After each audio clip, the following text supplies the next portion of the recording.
Shalom, nama saya Nela. Kali ini saya akan menceritakan salah satu tokoh cerita Alkitab, Daniel. Dalam cerita berjudul Daniel di Gua Singa, dari kitab Daniel pasal 6 ayat 1 sampai 28. Nah, ini dia Daniel. Daniel adalah seorang pejabat tinggi kerajaan yang setia, benar, dan suka berdoa. Karena itu, Raja Darius berencana untuk menjadikan Daniel sebagai pejabat yang paling tinggi. Tetapi, para pejabat lainnya tidak menyukai Daniel dan menyusun rencana jahat. Nah, ini dia pejabat jahat itu. Dan ini adalah Raja Darius.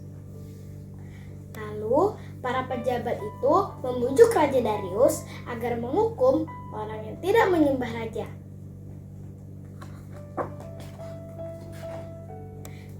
Pada saat itu, Daniel sedang berdoa di rumahnya. Dan para pejabat tinggi lainnya melihat Daniel sedang berdoa. Ketika Daniel sedang menyembah Tuhan, para pejabat melaporkannya kepada Raja Darius. Raja Darius pun menjadi sedih karena Daniel yang dikasihinya akan dihukum. Dengan berat hati, Daniel dilemparkan ke gua singa dan Raja berkata agar semoga Tuhanmu menyelamatkanmu, Daniel.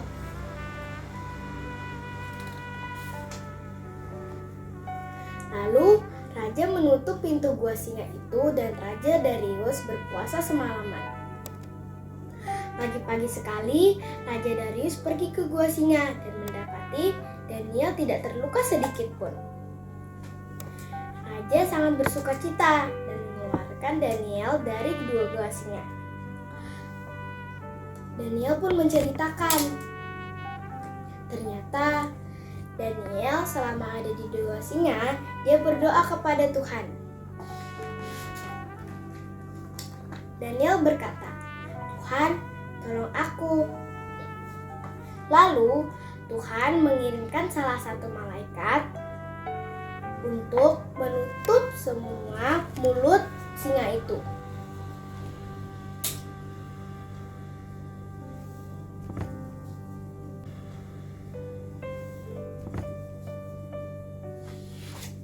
Nah, ini dia malaikat yang bertugas sebagai untuk menutup semua mulut singa-singa itu agar tidak menerkam Daniel.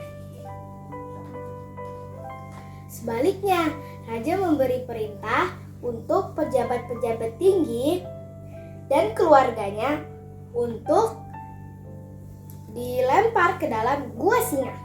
Tahu nggak? Belum sampai ke dasar gua singa, mereka sudah diterkam oleh singa-singa.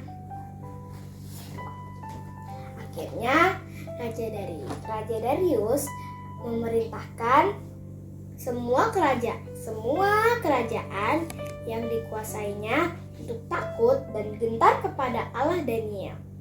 Dan Daniel diberikan kedudukan yang tinggi di zaman pemerintahan Raja Darius. Pelajaran yang kita dapatkan hari ini adalah Tuhan akan melindungi kita dan menjaga orang yang setia kepada dan berharap kepadanya. Terima kasih.